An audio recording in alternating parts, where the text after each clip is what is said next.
Oh, there she is, the guest Hi. of honor. Let me get Hello. my filter on my face. What's up? Can you hear me? Yep, I hear you. Awesome. How are you? Good. Hi, How are everyone you? in the It's comments. what's that? I'm good. I said hi, everyone in the comments. Hello to everyone. Yes, in the comments as well, and shout outs to OFES Jig for joining as well. I'm assuming mostly, thankfully, to our guest Vita. That's the reason he's here. Everybody else is here too. I don't blame them. It's a special guest. It's a a huge get in my case. Hello to everybody. Just so the hat is heavily involved as well for emphasis, to stress and So deliver do the you point. pull?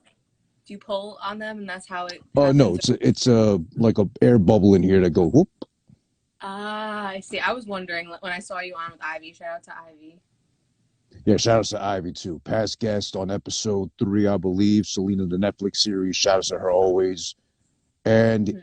funny enough, you bring up Ivy. Well, first things first. Nice to formally meet you properly. This is our first time interacting, just in case anybody's curious out there. And letting you know, oh well, shout outs to also team underscore Castilian for joining, Hey, Grace. aka Grace, Hey, simpler for Grace. me. But yeah, thanks so much everybody for joining. Again, this is who has been watching. This is the live first version, raw, uncut, unedited, that you'll get on IG Live as I do normally Saturday. But for the sake of special guest, I haven't gotten too many yet. Not to downplay, Ivy, Eddie the Tech, Ryan, who's been on the show already. But Vita is a different type of guest. Special. First time we're interacting, we're meeting, even though I can only see three-quarters of your face right now. I Oh hope you can no, fix really? that. Oh wait, Yeah, let me see if I can. There we go. Is that that's better. better? There you go. So they don't think I'm talking to like a mannequin or something, and I'm just making stuff up as far as a fake guest or something. But yeah, there No, you it's not. go. That's way better. Okay. But yeah. But yeah, as always, you catch this first on IG Live whenever it drops. A couple of days later, it'll be available, readily available, wherever you get your audio version of your podcast from, as well as YouTube, youtube.com/ who this is one. But enough from me. If you're here, hopefully you know of me already. But if not, if you're joining for the guests, I don't blame you again, by the way, very talented, gifted, and such. As we'll Thank you. find out now, diving in deeper into who is Vita Got Soul at Vita, VATA, Got Soul on Instagram. Is that your name everywhere, Twitter, YouTube, and such? Yeah. Or, Yeah, I would say pretty much everywhere. I don't think I've ever had to stray from it, luckily. It's just VITA got soul. and I remember from your IG live earlier this month, your Q&A session you had, Vita isn't your name, right? Mm-hmm. You have to start off by putting me on blast with my government name. Wow. No, it's okay. Well, No, obviously, who it's this isn't not my my name, so it's all God-given right. name or my parent-given name. What? Well, I'm saying obviously, who this isn't my name, so not legally, Right. so Right.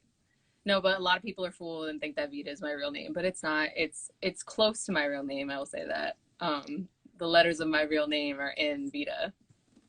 yeah, shout outs again to team underscore Castilian, or is it Grace? She says, stand back a bit more and take a small step to the right so we can see your full face. I'm still not fully in there. Yeah, Damn. it's like you're getting cut off or something. Okay, let's see. I just don't want it to all come falling down because I can't back up much for it. Oh, Shout outs to Cindy. Music is my passion as well for joining. is it better? No. That's better. Yes, yes. Now we're just missing your hair, but otherwise your face is Still? fine. Yes. Oh my God. Wait, let me see. Better? Better. Yes, yes, yes. Okay, because I'm on this like chair that goes all the way up or like all the way. This is as low as it goes. Is the Let me chair see. big or are you like on the short side? I'm short. Okay, well, Is that this makes worse or sense. better than it was? We're missing your eyes now.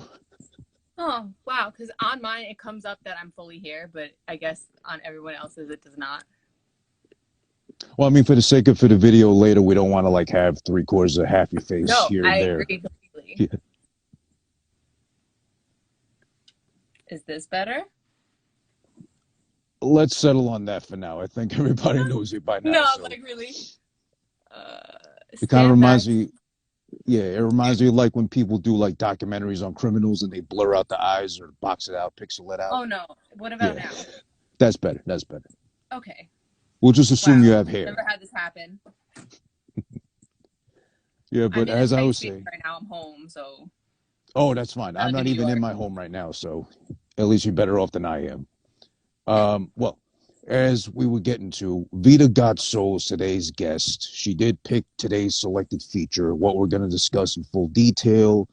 Pun intended, dad joke ish land. I'm sorry, but we're going to dive in to Blow from 2001, starring Johnny Depp and Penelope Cruz.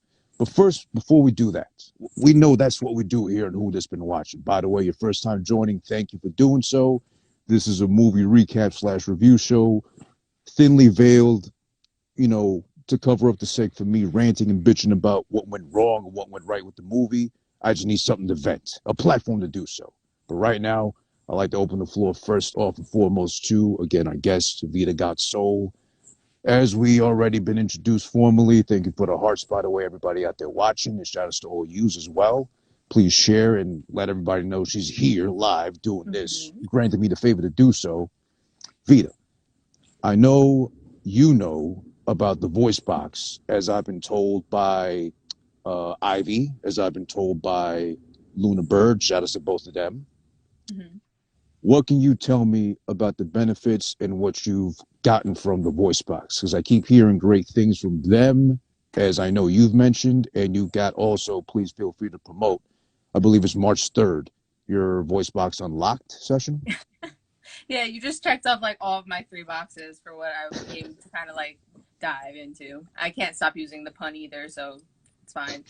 Um, so definitely March 3rd, if you want to support me as an artist, buying a ticket to Unlocked would be the number one way to support me directly because I appreciate everybody streaming Dive in so much, but the reality is that the shows are like the bread and butter of the artists.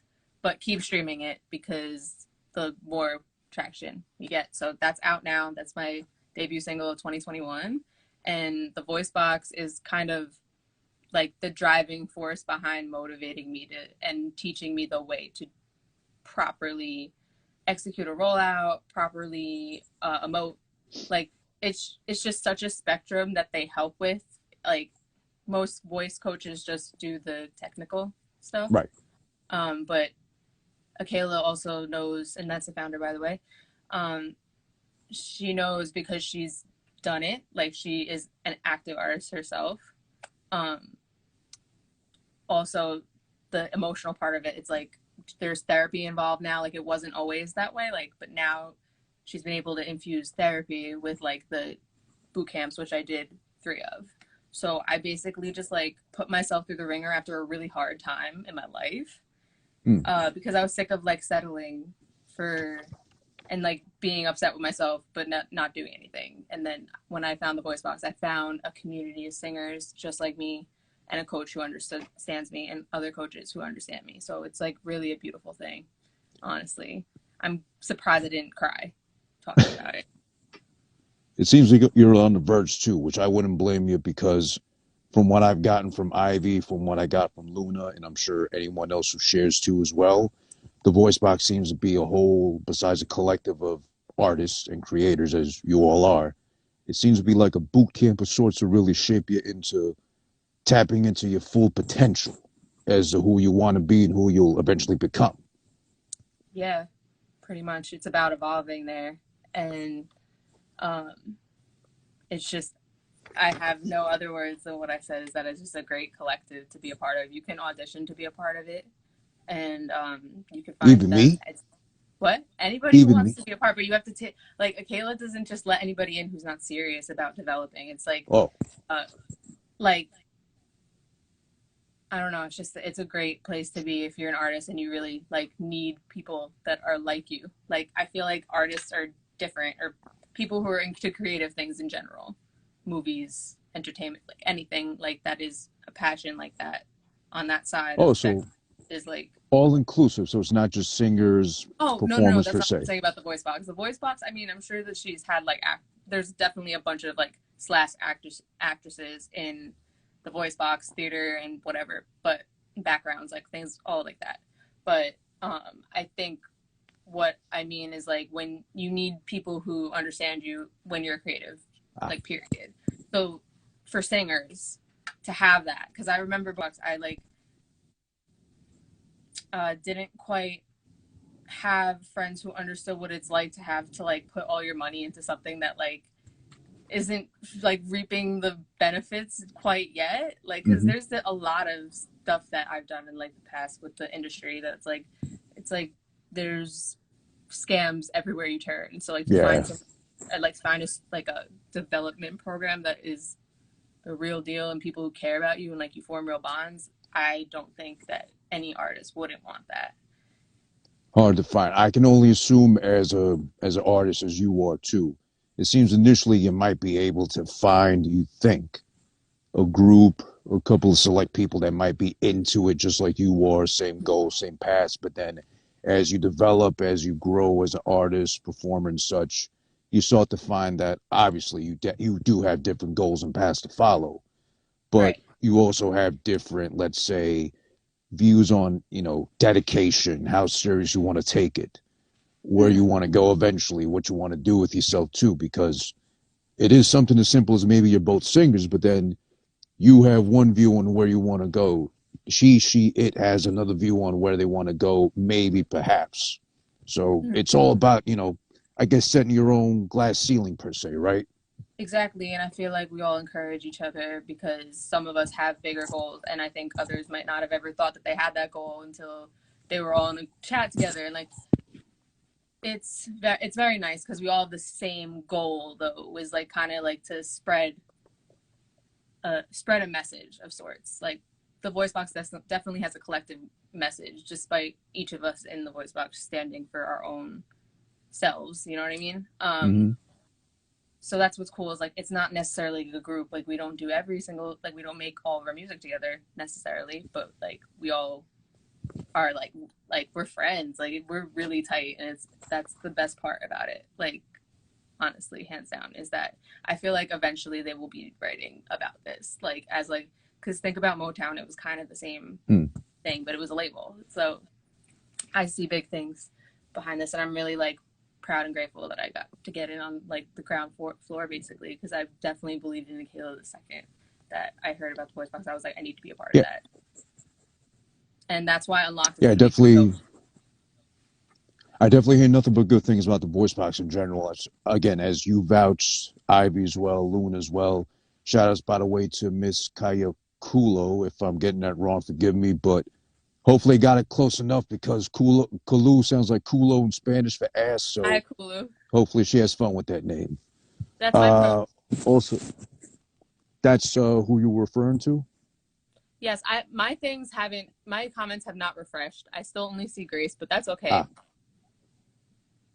and Now, also thank you and shout outs to yes, no name Elex U and also Juan underscore C underscore Cusquillo for joining as well.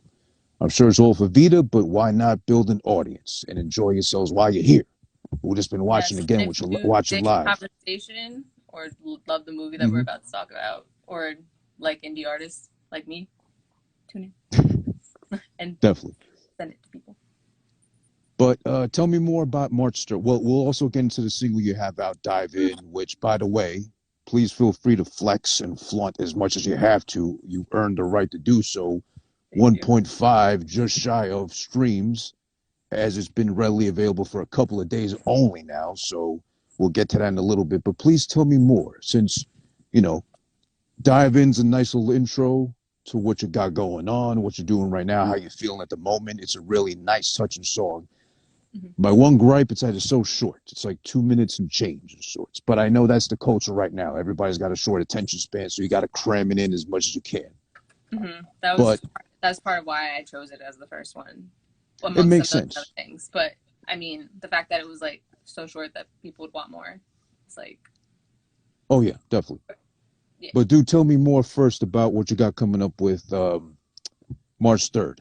the voice box unlocked. So I know it's you, it's Ivy, I believe. I don't know who else is exactly included, but feel free to name them. And I guess what you hope to get from that live event, especially Okay. with the days, with nowadays, this is virtual. Obviously, we can't be in person and enjoy it fully. So does that change anything for you? Do you feel weirded out, or does that change your approach towards your performance for that day? I would say it changes the approach and only that you have a camera and like a small live audience to pay attention to versus um, having everybody all at once in like a stage setting. And I do miss like performing in front of physical people, like that happening. But honestly, I've had so many virtual shows Mm, recently because okay. of the pandemic. That's all we could really do. That um, I find that it doesn't necessarily change because the people who are tuned in, their energy is still kind of tuned in. I know that Hmm. sounds so crazy, but it's really true. Like, especially the energy in the room already, because we do have our peers in there. Of course. Um, so I think what's cool about virtual is just a little bit more of a challenge because it's like you have to connect through a screen. Um, but I think that it makes a really lovely like moment in time because you get to kind of just like chill with the artist from your home. Like you don't have to worry about like being behind someone and not seeing. Like I'm sure I Mm, always go to concerts and can't see shit. Like I always have to like be up on my tippy toes a lot of the time, even if it's not that crowded because I'm tiny. So the you sit home, like you can do whatever, like you can get up for a second, you can come back and have it like, walk around. Like I watched a virtual show and I cleaned my room while doing it. Like but I was totally tuned in at the same time. it's Um productive. yeah, like I don't know, it's inspiring because I'm in my element when I'm on stage. Like I feel like out of all of the things that comes with being an artist, the thing that I enjoy most is curating the performance, like working on the performance beforehand, and then the final piece, which is like the day of the performance when you're performing, kind of just being free and letting go, which was Mm. something that I've been developing because, we want our point to get across, and artists are hard on ourselves. So once I learned that like it's really just tapping into yourself, it got a lot easier to master. So that's why I'm really excited for Unlock because also it's going to feature amazing other artists from the Voice Box that I've watched grow and look up to, and like I'm just so grateful to be a part of this with them and with the this collective. So really it's going to be something to see because Unlock, the whole principle of the series is to show artists in their like birthing stage into greatness, kind of Hmm. like really unlocking themselves because as artists we must show everything, like Oh in yeah. order to be felt. You can't just like show a surface level amount. That's why I did that live, because I was like, I've been only showing like little bits and pieces of like my emotional ass, come on now. So that's really why Unlocked is so important to me, and you need to go buy a ticket now if you're tuned in. I Go, bought mine. Don't wait on yours. yeah, go to the link in my bio. It's only $20. I know that you spend that on like mindless things. I know that Hulu just charged you that Nah. accident. You're like, fuck. So, yeah, I understand. It's hard, but it's going straight to my art, straight to funding all of this. So, um, Unlocked, March 3rd. Yeah, definitely looking forward to March 3rd. The Voice Mm-hmm. Box Unlocked. There's a slew of artists. Everyone who's anyone in the Voice Box is doing their thing there too. But most importantly, not to put anyone else down. I'm just saying though, right now we got Vita. And we had the whole Voice Box in here. You know, everybody's important. Everybody matters. But Vita is who matters right now because she got the soul. She's going to bear her soul, as she said before. So lovely put. As a Mm-hmm. poet, I believe you mentioned that too. You started out as a poet, right? Well, I started out just like really enjoying writing. Okay. Like when my father passed away, I was 11. And he passed of cancer. And I remember I was in a newish town because I was born and raised in Yonkers, and that's where I live now in New York. But when I was like 10, we moved to New Jersey, to like more of a suburban town than I think I've ever seen. Like I remember it was like kind of creepy, like how dark it was at night the first couple nights that I was there. But whatever, that's where I lived for like my high school years. But that my dad passed when I was in 6th grade, so 11, and I remember being pretty much detached from everything else in school, like work wise, like still getting good grades, whatever, but like writing was it. Like I felt like okay when I wrote, and like I could tell that like everybody also saw that was my thing, if that makes sense. Yeah. And yeah, and I also got like compliments on being a good singer or whatever, but I just was always thought that it wasn't like realistic. I always loved music like deeply, but I just never understood that it like I would write music until I learned piano. So basically like, all of like the thoughts that I had that I never was like, oh, I don't think I can make that into a song. Like I can rhyme, I can make a poem, of course. Like poetry is part of like the creative writing in high school and in middle school. But my 7th grade teacher is honestly the best writing teacher I ever had. I still keep in touch with her. Mrs. Fuller or Miss Fuller. I'm not quite sure if that's still what she goes by, but she's the best. So from there till when I was 17 is when I started 16 when I started playing piano. And then I was like, oh, now that I know how to like control melody by playing it, it just like it instantly switched to writing songs. And honestly like rap-ish things to begin with, because that was how it like shifted from that to writing the melodies as I got better with like voicings and hearing what I felt and voicing what I felt. Absolutely, yeah. And I guess, of course, for the sake of your name, got soul in it.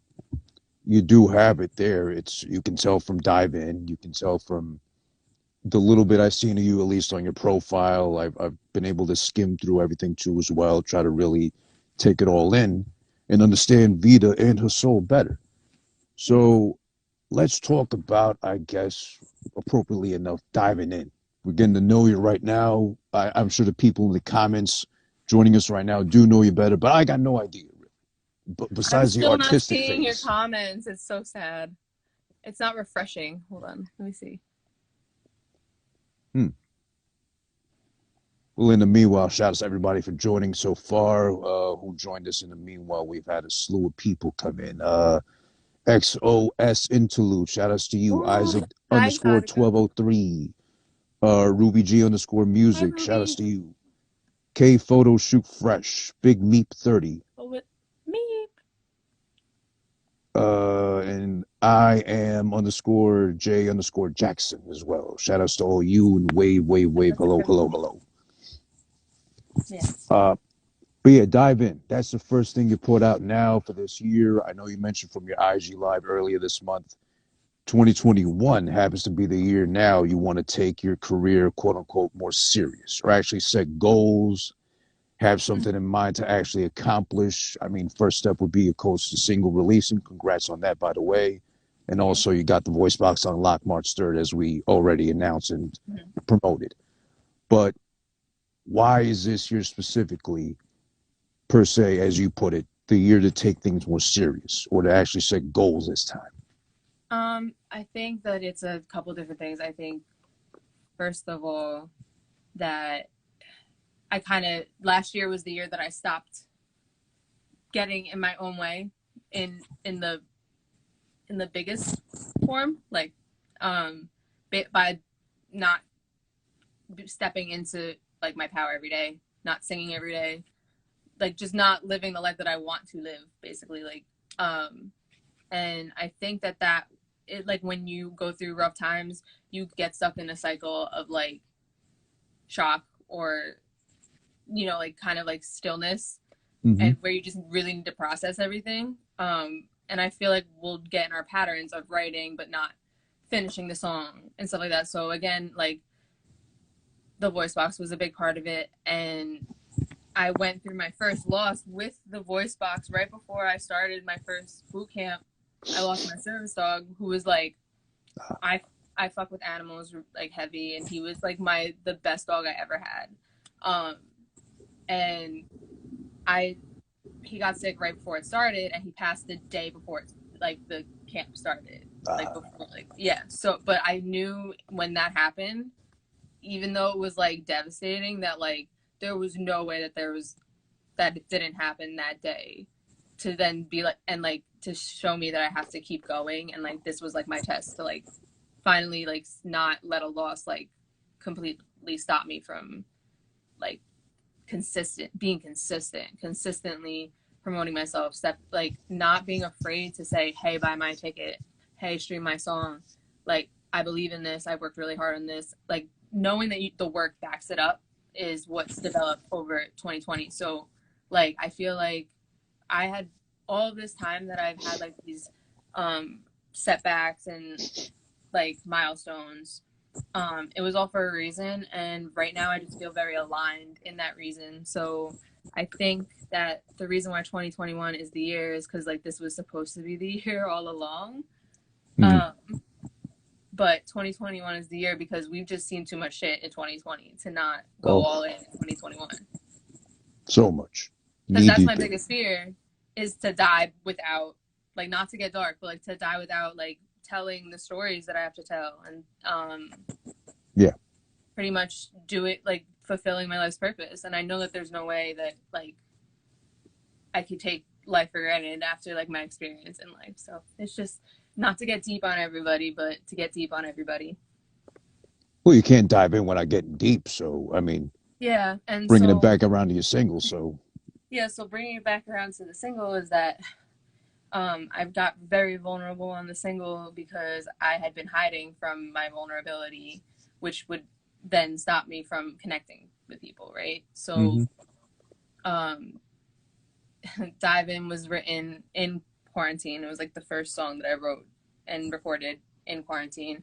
The first like time I really left my house to go out during quarantine. It was like in the summer, and I wrote that song in the boot camp, the first virtual boot camp ever. So we were doing it all on Zoom, and I was facing some really hard truths about myself, and it was not fun, but it was also beautiful because I met my two best friends in there. We were grouped together. Shout out to the pros. And I remember writing this whole beautiful metaphor that was like the first verse, and then the second half being like the same thing, right? And now, and then after some prying from my coach in the booth, we got out what I really meant, which was the vulnerable parts, like the fact that like the second verse is, don't want to pull you closer but don't want to leave you behind, like basically like the, oh shit, I don't want to have to like complicate you, like complicate my stuff and your stuff by like doing that, because like I'm just trying to warn you that this is what you're gonna find. And to actually say that in lyrics, I didn't want to do it but I did it, and that's why I'm so proud to hear it out and like see how much people are like, it makes me feel understood. It makes me feel great because I felt mad misunderstood when I wrote the song.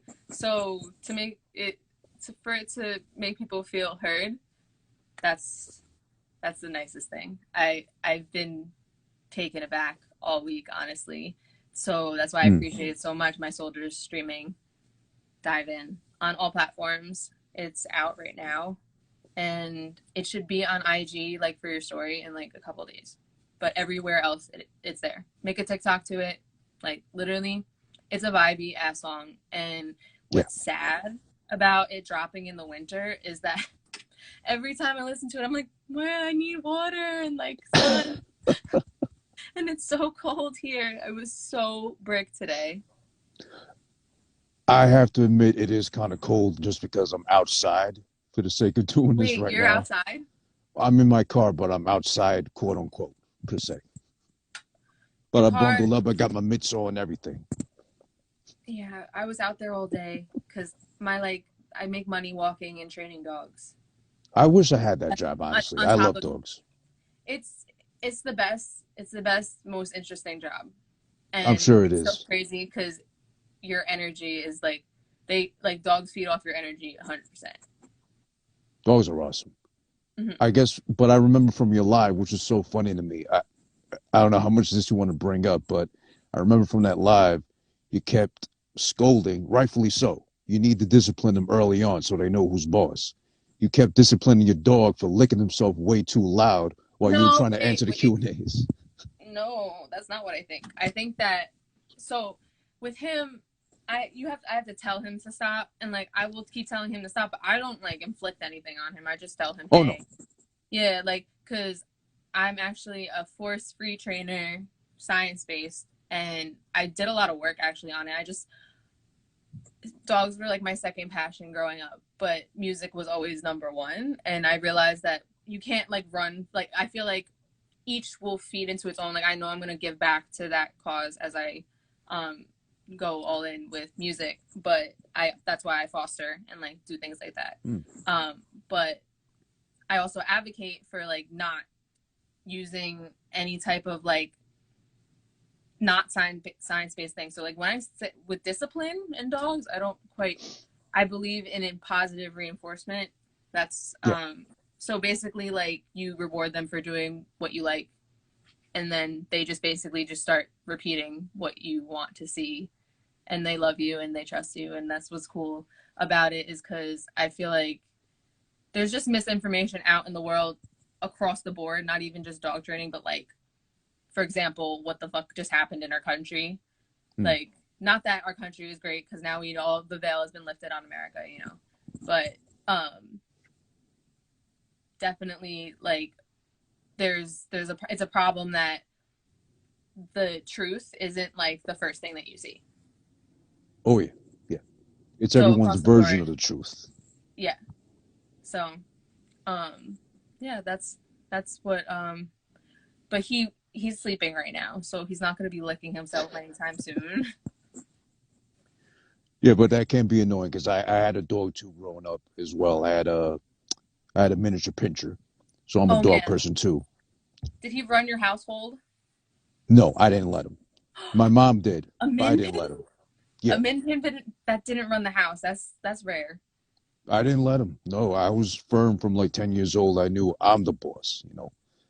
If I go as far as cleaning your ass when you like shit outside and like cleaning your paws off too, because I was always hygienic like that. Virgo, by the way, so no Pisces. question there. So I'm a clean freak. I'm cleaning up after my girlfriend, so I guess that says a lot about me.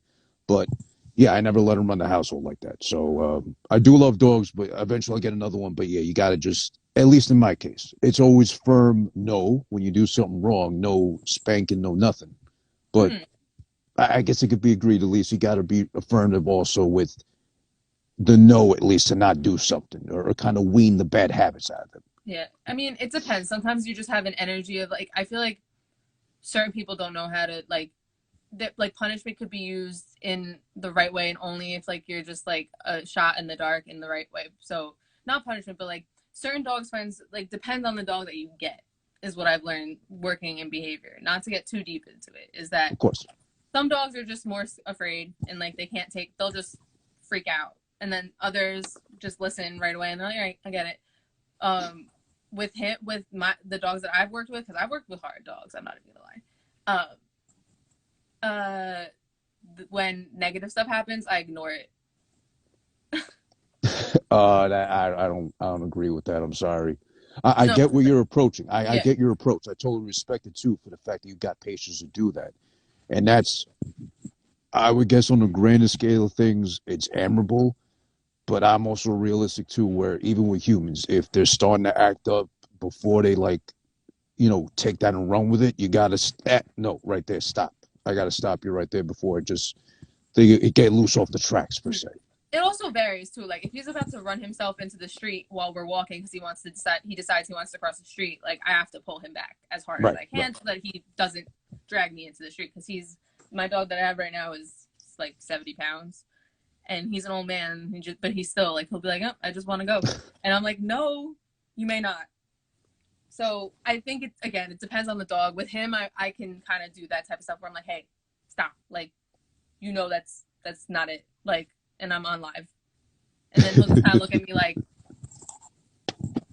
like literally like stare at me like that, and then go to sleep, and I'm like, all right, It's good. But yeah, Um, again, but by the yeah, way, this is Who This Been Watching. You're watching live right now on Instagram, Who This Is One. And by the way, we're joined by the very talented, lovely, and it's a very special guest. So special, we moved it to Friday today. No one demanded nothing. No one. I'm sure you don't have a rider as of just yet, but if you had a rider soon enough, you could probably throw this in too for like later future interviews we do too. I'm gonna play according to your schedule and timing. But we got Vita Got Soul. That's what I'm trying to stress right here. At Vita, VATA Got Soul. I don't have like perfect enunciation. I'm sure you know, being from New York, Yonkers, I'm from Queens, born and raised. So I try my best. I try to be as professional as I can, but also we like to be real here. So again, I like to stress too, before we delve finally into Blow, your choice of film today that we're going to discuss in full detail. Please remember also March 3rd, got coming up the VOICEBOX Unlocked, featuring, of course, Vita, also Ivy, also Luna Bird, and whoever else I may not know of because I don't know everybody involved in the VOICEBOX just yet. You got your single out right now. Dive in, all streaming platforms. If it helps at all, I purchased a single as well too to show support because I really liked it. No bullshit, no trying to fluff up the piece or like blow smoke up your ass. I'm just showing you love and support genuinely. I hope whatever else you got coming out soon, if not a project in this year, whenever you decide to do so, hopefully whatever's next is at least 3 minutes long, please. Because I was like cut short of diving in the 2.5 minutes. It was glorious. It was wonderful. It's really in depth and such, but I need something a little longer, please, to dive into. So I feel like I'm actually submersing myself into my deep emotional water state, per se. don't worry. There's definitely longer songs coming. I'm not really a short song person. That's why I was kind of like, huh. But it just some songs like you know when to. Uh, it some and we also recorded that in 3 hours, Oh, okay.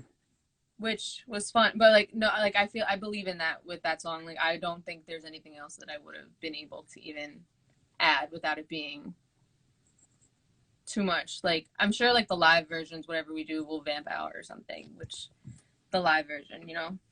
So considering, I mean, that is your original piece and such, did you feel like that length of time was just right? Or did you feel more like maybe I should just leave it at this for the sake of putting it out in due time, whatever? I was like asking artists that kind of introspective kind of stuff. Honestly, after that day in the studio, like I was so like I feel like I just put so much in those like to actually say how I felt about the song in the Mm-hmm. second verse. Like not that I love my metaphors, right? But like it takes saying things that are like kind of hard to say to really make the metaphors hit home and have people understand what you mean like in a more specific way. Mm-hmm. So I think maybe had I let myself like that's not how these songs go. Like you write them, you go into the studio, you record them for boot camp. Mm-hmm. So maybe if I had like 5 months, I would have just like went over it for 5 months and like added stuff. But I don't know if I would have kept it, like honestly. Hmm. I think that as artists, sometimes we need to learn how to like pick and choose what we leave alone and what we fight to change. Does that make sense? Mm-hmm. Because I found that I've went and redone certain songs that I listened back to like the original like first mix or something and I'm like, wow, I should just kind of like left some things alone. Mm. Like left some space or you know like not put so many harmonies or things like that. But then there's others where I'm like, oh my god, like da-da. But this one I think that's my introduction. Like that's what I'm luring people in with at this point. Like and don't worry, like there's definitely gonna be like I said, I'm more of a longer song type artist, so Good. this one That's was good. just short and sweet. I mean, listen, I got you by 10 years at least. So I hate the fact that now everything moved from Tuesday to Friday as far as new music releasing. That's confusing enough because I'm old, so I forget things like that. But on top of that, now there's so much dropping every Friday. There's 37 EPs, 13 new projects, 10 new a deluxe bonus, unreleased Japan only exclusive version of albums and such. I can't keep track of shit anymore. So I would hate for something like yours to get lost in the mix like that. I'm sure like you would too, because you're up against an uphill battle per se with everybody coming out, re-releasing and such too. That's what I'm saying. Hopefully, whatever you do come out with, I mean, it's up to you. It's your choice, it's your art, so you'll do what you have to with it. But hopefully, basically, I guess, long story less long and shorter question per se. When should we expect to hear an album, EP, project to collect everything and harbor it all in one piece? You'll have an EP in like I can't say a specific date, but a month or two. Oh, really? So before the VoiceBox Unlocked thing? Not before. Like it will be. I'm not. I'm can't say for sure because I don't like with things happening. Like, but expect March or April. Okay, okay, give or take close enough. That seems fair. That seems fair. But you're good. Like I have not announced that anywhere else that it's happening that soon. So maybe my live I did, but I don't think so. Not sure. Because nice. I feel like so from this release, since it'll definitely be a project. It'll be an EP. But I like to give ample time for like it to just to make sure that everything is received on the technical end. Okay. I guess fine tuning it just to see, I guess, what feels right, what to put on, leave off, I guess, for next time, right? No, just no? It's like the actual act of like putting it out to the stores. So that takes a while to do. Like you have to register things and yeah, like the business is a real thing. Like there's a whole process. So I just have to kind of do and just preparing for like every time that you have a project as an artist, you have to show show content that reflects that work, right? To keep people interested and motivated and keep showing them you. So I've been also making sure all of that is there and that I have a clear idea of that. So you're going to have enough time to sit and dive in, hopefully so that it reaches as many ears as possible. And then you're going to get this lovely work that I can't wait to put out. Like, I'm really excited for the body of work, to be quite honest. Like that, it's nice. Like my baby right now. So. Nice. Yeah. So we got that to look forward to at some point, whenever you're comfortable with it, whenever your soul says it's time. We got the EP to look forward to from VITA, of course, at VITA Got Soul here on Who This Been Watching. Don't forget to, of course, you get it first here live on IG, Who This Is One.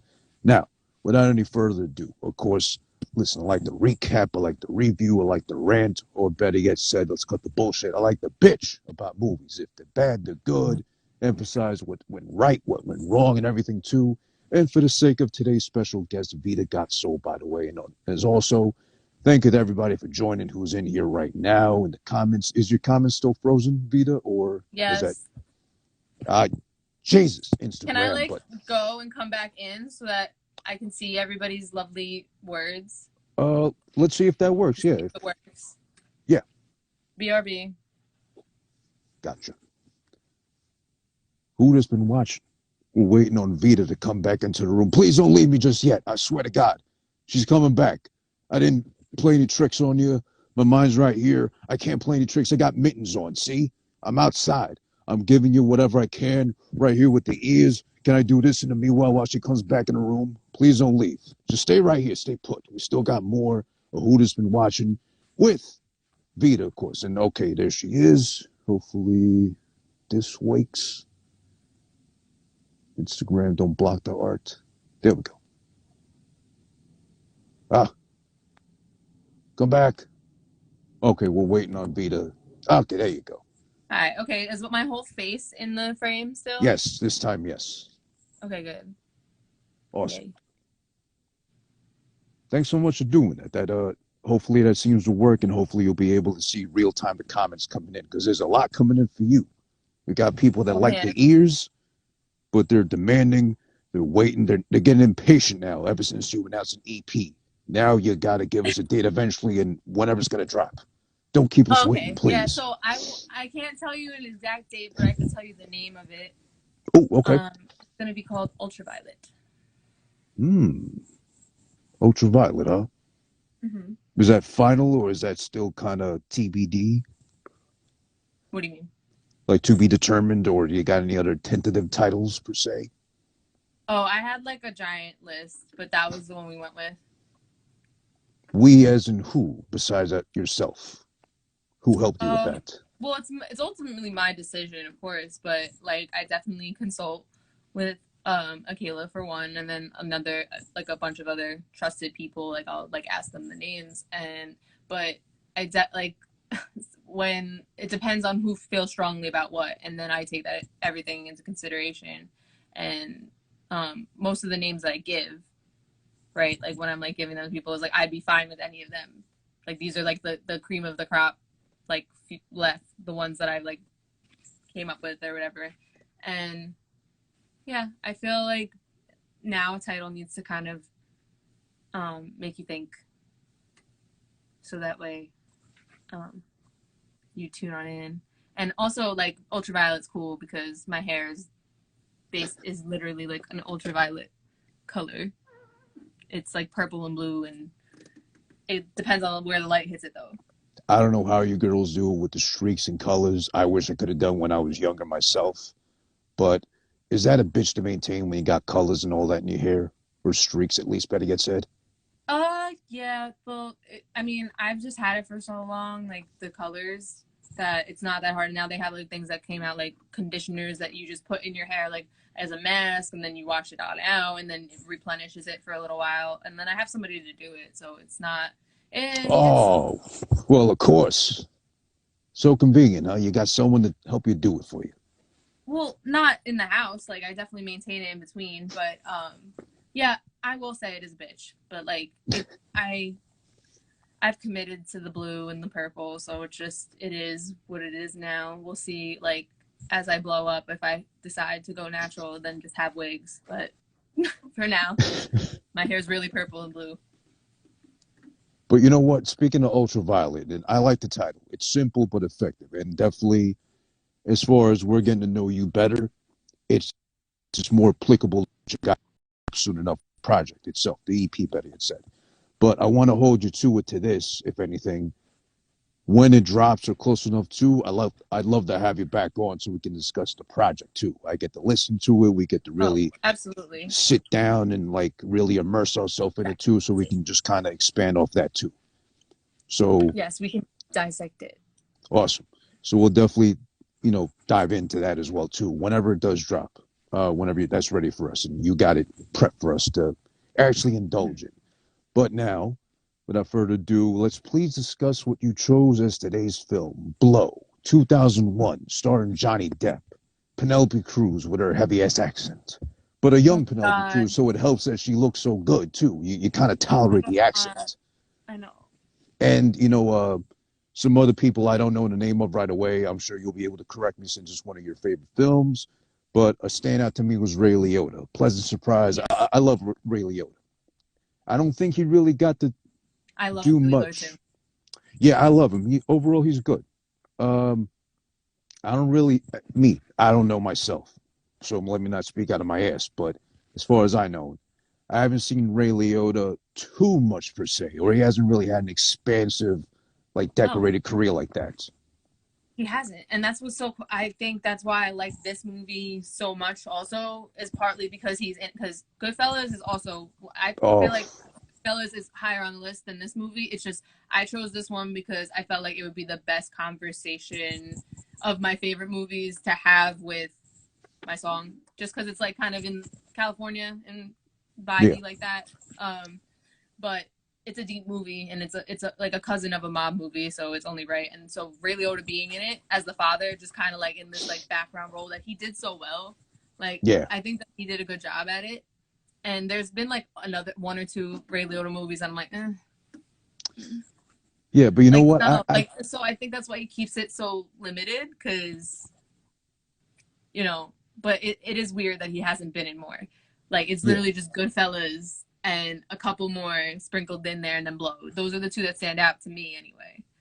But what I do like about Leota is that, at least for me, I don't know how Mhm, you feel exactly about it, but it's always one, like you said, a pleasant surprise to see him in anything when he just pops up. And two, mhm, I put him in that small group of actors, I guess, performers that you can't really blame the film if it's bad on him. He's like the saving grace. Like I'd say on a much bigger scale, Al mhm. Pacino. He's like, even if it's a bad film, poorly written, directed, whatever, you can always at least say at least Al was good, or at least Leota Absolutely. was like good. So Mhm. it's like a small class, but I throw him in there. Safe bet. Yeah, definitely. Like you said, not unhappy to see him ever. Yeah, Like, that's how it is with him. And I don't know. This because they're kind of the same age at this movie, no? Like, I don't think that they're that Johnny and him are that far apart in age when this movie I think happened. so. Like, I know Leota is older than him, but I think they made him look old. Unless I'm wrong, One I feel like they made complaint. him look kind of old One because it's complaint. They did a 01. bad job of making him look old in this film because I think he He looked wasn't like that he was old like yet. frosted. I was like, all right, Yeah, but because uh, they put the props and makeup to try to make him look obviously older, like in real time to when it came out. But he still got those like piercing blue eyes, like penetrating through. yeah, So it's like you're not fooling anybody, pal. At least they but tried. yeah, but I think because the mother, whoever the mother was, I don't know her name by heart, like who played her, Yeah. but she also did a good job of being a real asshole. Like, I was like, Oh yeah. oh, you really like you gave your son up? She was the like dictionary definition of a cunt. If you had to define a mother like that, Oh she my was. god, one of my favorite lines from the movie is when she gives him up and Yeah. then she's walking outside and she's like, what was I supposed to do? Like, yeah, be an accomplice? And then she goes, what are you looking at, Mrs. Whatever? Your son's no prize. I love that line so much. Like, Oh Jesus. Oh, I hated her, and I don't I know hated who her she is. too. I was so mad at her. I'm like, you bitch, you left and then you called the cops on him. That's the How? thing too. This is my first time actually seeing Blow, so I made sure to actually sit and pay Wait, what? attention. Yeah, first time ever. It's been on my like meaning to get to list forever, but this is the first time I watched Blow. Yeah, I know. I feel so happy that I could do that for you. Thank Put you. it up Yeah. on your list. It's a really like they don't make movies like this right now that No, I've they seen. don't. It's a Yeah. ballsy film overall. Just the story, the message, everything they try to convey and Mhm. package into like what 2 hours just short of. But Yes. that's one thing too. They Yeah. did such a good job at casting and her playing her part as the mom that I don't want to know who she is in real life. I hated her that much in this film. So Yeah. I'm scared to think she was actually that big of a bitch in real life, the In real mom. life. Yeah. Yeah. So, like for those who are just tuning in, if you have seen Blow, like let us know in the comments. But for Yeah. those who haven't, it basically is like a story based off of George Jung, who was like one of the biggest coke and weed dealers in California. Like, what was it? This it said it was the 60s, right? The late 60s, early 60s, yeah. 70s. Yeah. 60s, yeah. So Johnny Depp plays him, and I don't know, whoever played Tuna is also one of my favorite characters. But they basically talk about like his rise and fall in the drug game, more or less, and a lot about coke. And there's actually one person that's in this movie that I don't think people realize. Like, have you remember? You know Diego? Yeah, yeah, yeah. Okay, so also Pee Wee Herman plays Derek for real, I was gonna get to him, but yeah. which is lit. Yeah, and the girlfriend of oh no, you froze. There you go. You're back. You're froze. No. I still Okay, see I you. see the ear. I'm here. Okay. Well, basically, I forgot what I was gonna say. I think it was something about Diego. um. Oh yeah, the girlfriend of Diego. She ended up going on to like VH1 and being like the head of the halfway house on like one of their reality like Dr. Phil type shows. And I was like, that's interesting. Just a fun piece fact that I'm gonna say in an interview one day. Funny enough. Yeah. Was that the one that was yelling at him when Yeah, like she was bugging. Like she was like, no, like fuck that. You're not giving them any money in Spanish. I didn't know what she was saying, but yeah, I feel like it was that. pretty much, yeah. Don't let the white Mm-hmm. boys decide everything. Yeah, Because then but they'll storm the honestly, Capitol Hill like they did it like a couple weeks ago. That kind of stuff. They just love acting up. sigh. Yeah, exactly. But yeah, Um, actually, that is a good point. We'll get to later because that was another pleasant surprise about Pee Wee Herman showing up, or Paul Rubens, I think his name is legit. But oh yeah, I don't know what it is. I just know him as Pee Wee Herman, I had to honestly. do the research. So I didn't know either, so I was like kind of surprised, like Pee Wee Herman to a He regular did a ass good name. job too. I was like, okay, cool. You know, we might as well talk about it now. Yeah. I am a fan of Pee Wee, even though I never watched a show like that or the movies. I just like Pee Wee just for how silly he was. But I don't know, I couldn't see him as anything but Pee Wee Herman playing like a gayish like dealer, which is part of the pleasant surprise too, because it's like still him, but like with like Yeah. big earrings and a bad hair and like trying to play the part of like this guy we're supposed to fear, but like you can't help but love him anyway. I loved him, and I like, yeah, he disappointed me low key at the end. I was like, Yeah, yeah, that too. Well, what else do you expect to as well from him? true. But yeah. Actually, going back to the parents for a bit too, we agree that the mom was a major cunt. She played that part to the T. Mm-hmm. Um, Ray Liotta too. That's the part that really threw me off, and I'm glad they made that clear from the beginning, so it's understandable throughout the film. The mom is really such a cunt. I can't stress that enough. She's really bad, guys. Like, if you haven't seen it, don't like take this as like, because she's really bad. Like, that's the Yeah, word I would use to describe her as well. She's definitely a cunt. what a bitch. Yeah, but I feel so bad mostly for Ray Liotta because again, we agree, pleasant surprise Yeah, throughout the film. yeah. He is such a good guy. There's no Putting up one for his parents. else.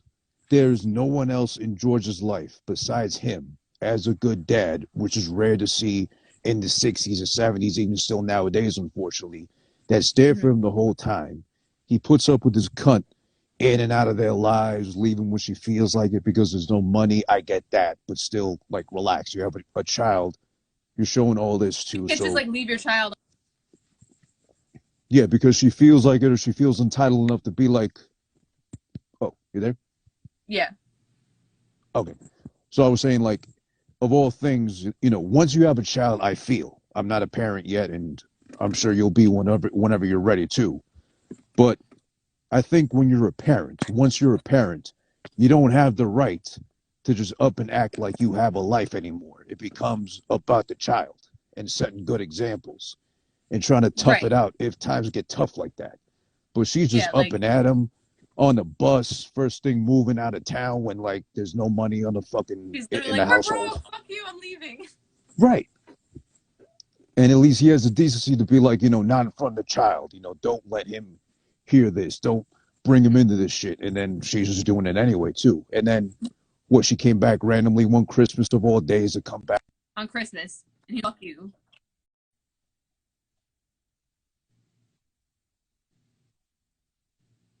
You're back. Feel like it, or you had nowhere else to go. And then the courteous thing as a dad to do would be like, okay, just come and hug your mother anyway. He didn't force him to, but like, I felt so bad for him because deeply again to his development as a big time dealer, he's always there for him, the dad. Like he doesn't judge him. Mm-hmm. He does feel bad. Exactly. I'm sure he's ashamed of him. I He's also he's didn't not. He like, doesn't like it, but he's not going to tell him how to live his life, basically. and that's the bad part too, because he's kind of condoning it by not saying anything or not being like, Yeah. hey, sit down, But reflect, do calm you think he down. was really going to not? Do you think he'd really listen? Oh, of course, after a certain point, no. And after I seeing him don't at think that, he. I I'm think sorry. he just knew his son enough to be like, he's not going to listen at this point. Yeah, Like, because he did say some things, but he didn't say. He's like, you remember he was like, oh, you would be good at anything you put your mind to, yeah, yeah. and he was like, nah, like, I'm gonna go to jail and learn more about coke. Thanks. Basically, Yeah, but so like I think that's part of what I like about George, because when I first saw this movie, I was a teen and I was a pretty rebellious teenager.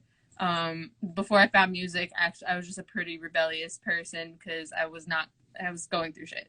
So, Right. but I think the part that still lives in me is like the, talking back to society that's like, oh yeah, you're like when he's in court or whatever, and he's like, yeah, I crossed an imaginary line with plants, basically. Like that's what I fuck with about George. He's like, oh, my girlfriend who I love to death is literally dying.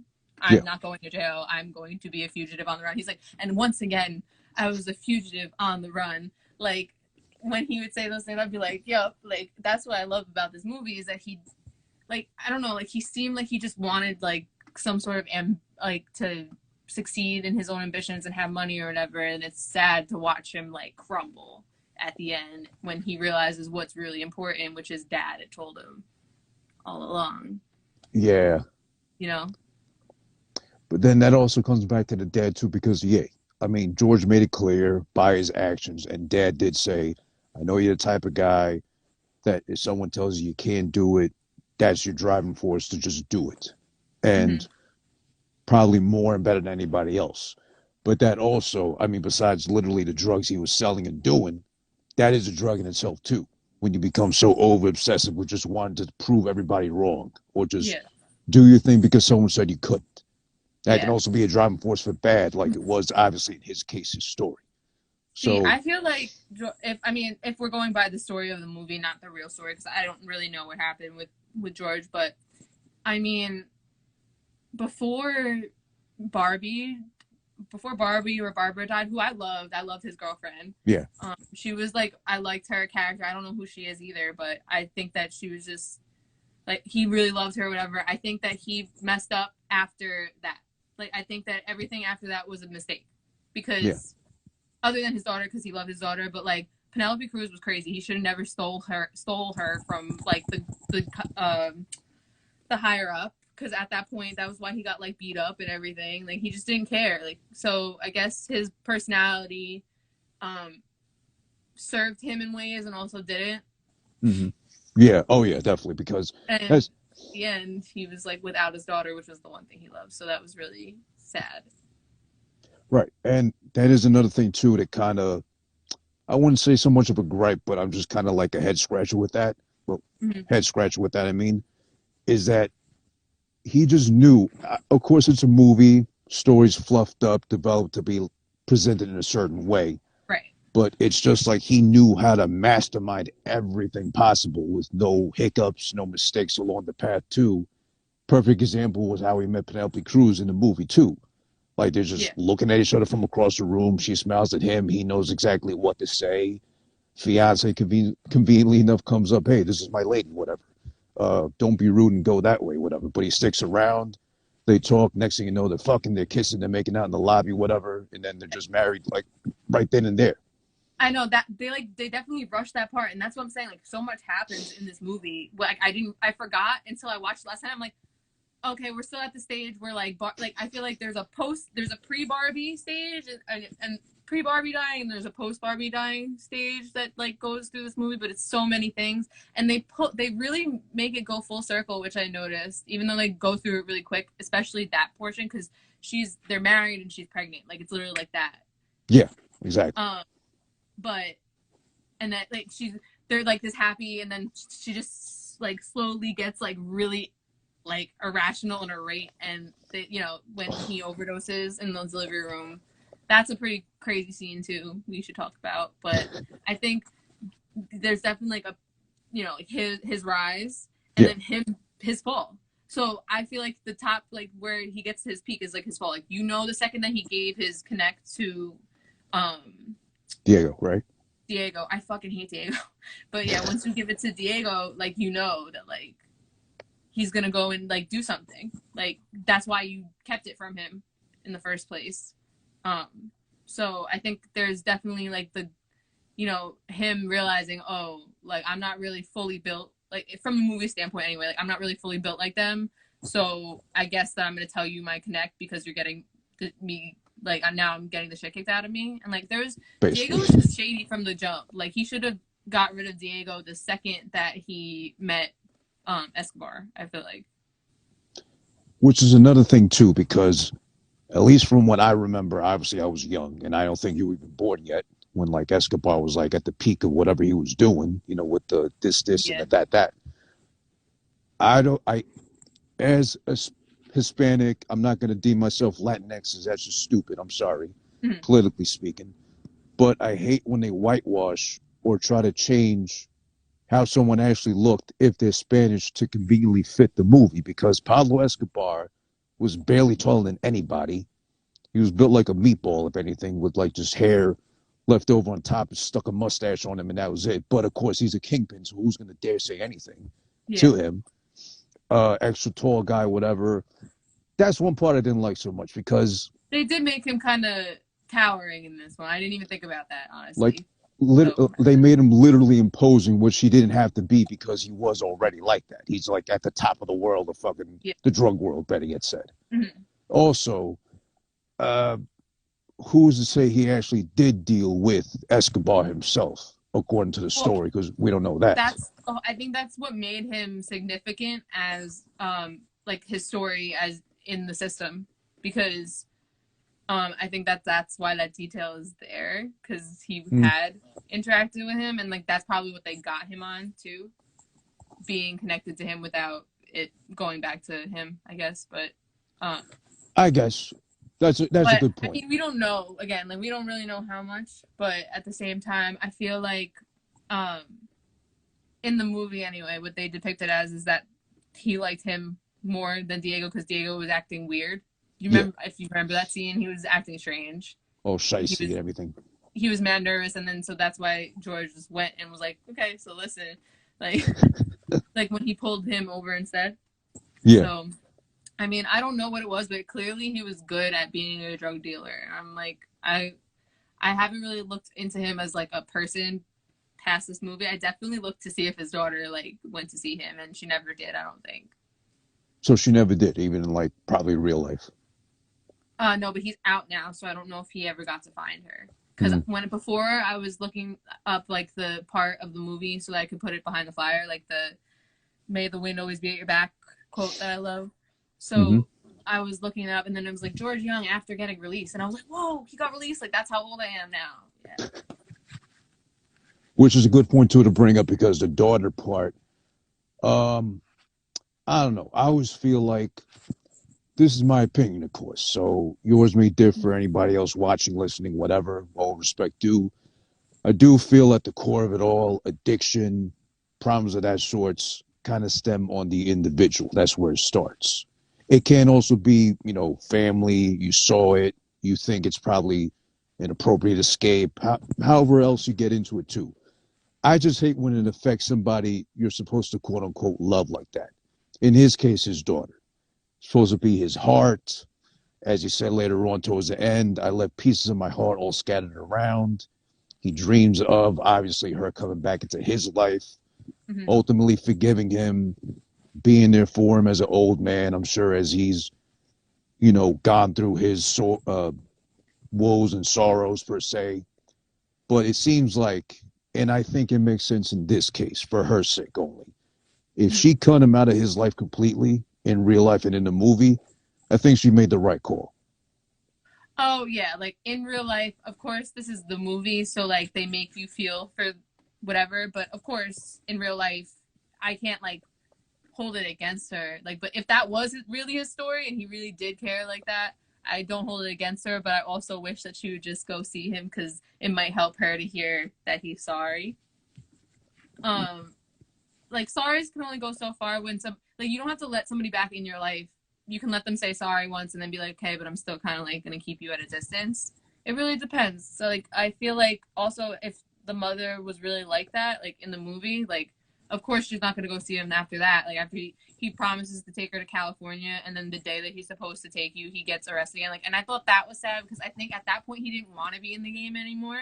Yeah, yeah. And like that's what pissed me off is that the way that they made the movie go is like you had to feel bad because he was about to like wipe his hands Hmm. supposedly according to the movie.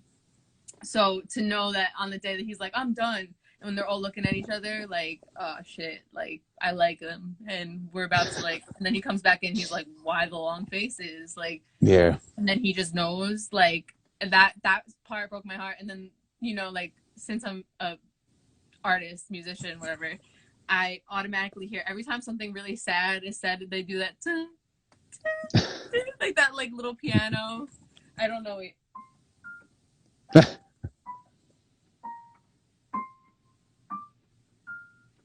But it's like dun, dun, dun. It's just like really like sad high keys.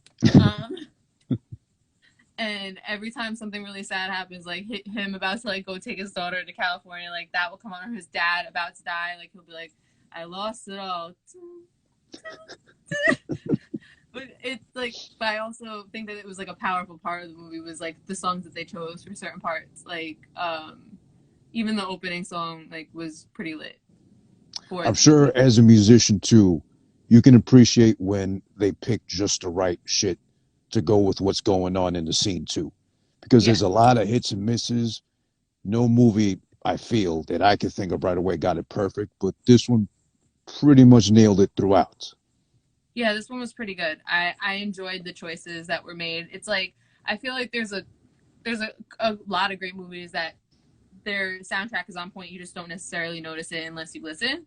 Yeah. Like me, like where I'm like my ears are open for it.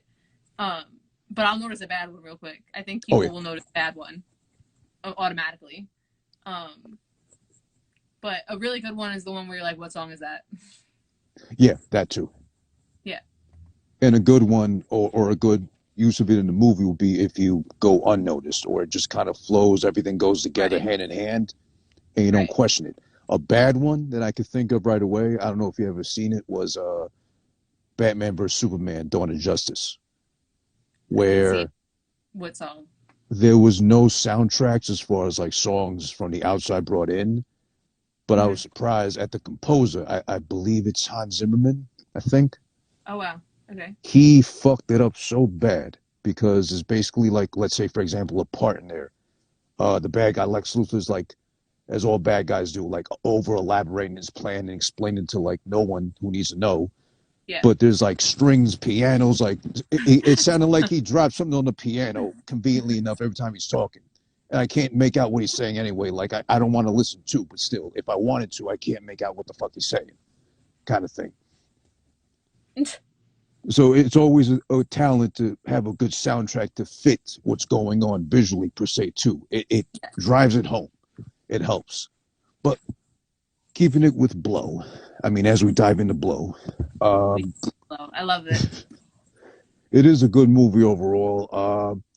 Is there anything that stands out to you as far as a scene that really sold it to you, like from the first time you saw it or any other time afterward that said, I love this movie. This is one of my top faves of all time.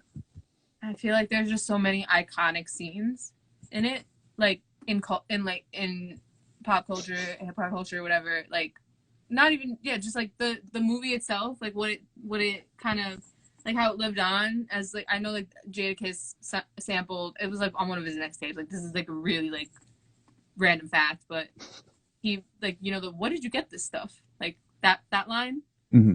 like when they're Oh, testing yeah, the yeah. coke, like they have that in the beginning of the song, and like so that alone, but just like knowing it's Johnny Depp and Ray Liotta together,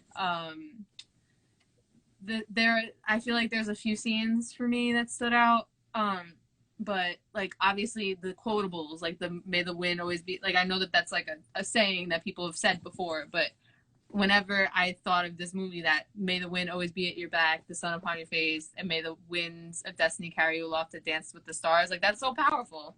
That's It crazy. So is. like I think the message behind this movie is like, you know, doing all this crazy shit might look fun and it's entertaining to watch it unfold and everything, but like ultimately like um don't throw everything that you really love and value at the core of things away for money. And that's a big message for myself as well as like I feel like we always like in our society we have to we think about things in like a wanting to attain type of fashion. Like, I want this so that I can get this, rather than I want this just because I want this. Like, Yeah. and I know This, that that's kind of talking in a circle, but no, that's fine. yeah. But the sad part about that is too, I mean, again, obviously it's a movie based on someone's story as they told it to whoever's developing it, writing it, and all that shit too, presenting it to us so we can enjoy. It's a good movie, thank God for that. But also, you can't help but feel like, all right, as far as how true and how accurate this was compared to what really happened, I can't help but not feel bad too, or kind of disassociate myself from George just because he kept going back to it. Okay, you land in jail the first time because of everything you sold, all that weed you had. Okay, too. You did your time, you're a fugitive, whatever. You got knee deep in the game with coke because the guy, threw you in the mix. Okay, we get that. Out of prison, whatever you want to do it. Okay, did it again, got caught again. And then on top of that, too, every movie of this sorts, they got that same mistake that happens. That's that downfall of anybody. You trust not just the wrong person, but you trust anybody, period, with your business, which you got to disassociate yourself from as best you can. You trust the wife. She's a bitch too, gives them up, basically sings like a bird. Well, we need to talk about that scene. Yeah. Like, because, wow. I never hated Penelope Cruz in my life until that scene. I was like, wow, what the fuck, bitch? Like, what? I was like, did you so that's what I'm saying. Barbie was not his mother. I feel like Penelope Cruz was like the one that he ended up falling for his mother. Like, because you see how like narcissistic she is even at the end where she's like, did you bring me the money? And I was like, oh my God. Like, she's like, oh, when she goes to visit him in jail at the end, she's like, I'm getting a divorce. I just wanted to let you know. And I'm having custody of Christina. And he's just like, behind the and he slams the telephone on the wall. Like, I felt him at that point. I was like, I would do the same thing. Like, that was cold. Like, but I also get it. Like, but she's the one who ultimately gave him up, and then she's just there supposedly. But like, who knows? I don't know. That's probably not what really happened. Probably not.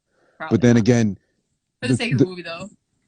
Of course, but right, because I would never go through Goodfellas like this. Like, oh, that's probably not what really happened. Because we know Goodfellas. I've read the book for Goodfellas, so like I know that a lot of it was a little bit different. Probably. I mean, well, for the sake of a movie compared to a book, yeah, it's got to be, made better for us to enjoy on a big screen per se. Absolutely. But yeah, but then he keeps going back to it, and then the last time he does go back to it and gets pinched for it too. That's like the final straw as far as anybody who put up with him up until this point, movie wise, because it's like, you know already what to expect. We get it. You're down on your luck. You got nothing else to do. You know nothing else to do, Betty had said, because you started so young. You lived it up so lavishly, and you're in your early 40s. And now what else can you do? Because I'm sure like everybody, no offense, of course, but anybody who has a criminal past or who's a convict and they're trying to reform themselves, I'm sure it's still hard enough for them to even try to get a regular, like, bottom of the barrel ass job. Well, yeah, because once you're a felon, no one wants to hire you. So that too, yeah. There's that. You got that to worry about. I mean, it's one of those stories. Like, I feel like I don't know. I have a few of them in my family where they like always mean really well, but they just can't stop fucking up. Like that type of character. Like, and it's not. It's like just. Like you want, like it's so disappointing every time and it breaks your heart, but at the same time, like you know that they're trying, type of versus like a true scumbag, like not that I mean it depends from your perception, but like I feel like there's definitely worse, like a Frank Gallagher Shameless type person. That's a Showtime series, right? I think. Yeah. I've heard of it. I haven't watched it yet, though. Big piece of shit alcoholic dad that like doesn't care how much of a big piece of shit he is. Like basically like the mother, right? Like so George Jung isn't like his mother who's just like so self-absorbed that he doesn't care. Like he really wants to be there for his daughter, but he just keeps going back to the game. Yeah. Which was the whole reason he was going to the game was because he was taught when he was young that money is everything, even though that's what his father said it wasn't. But he saw his mother being like, oh, and leaving because there's no money. So he didn't ever want to struggle with money. So like I mean, I think the story was crafted well. I agree with you about like how they like skimmed through some parts a little too much, but the movie was like what, 3 hours Yeah, give or almost. take. Yeah, so like I feel like had they added anything else, they might Might have have been lost. overkill. Yeah. Yeah, And then, I mean, to boot on top of that, the mom has the nerve to disown him of all people when she should be at least older enough to be like, oh God, I was a bitch. Let me just try to like, I yeah. already Like fucked if him up she too. hadn't turned him in that day, he might have actually got stopped because the whole reason he basic and I think that that was, I mean, I don't blame the mother per se. I kind of do. They really made her hateable. Yeah. Like she was a total full she was a full on narcissist. Like Oh yeah.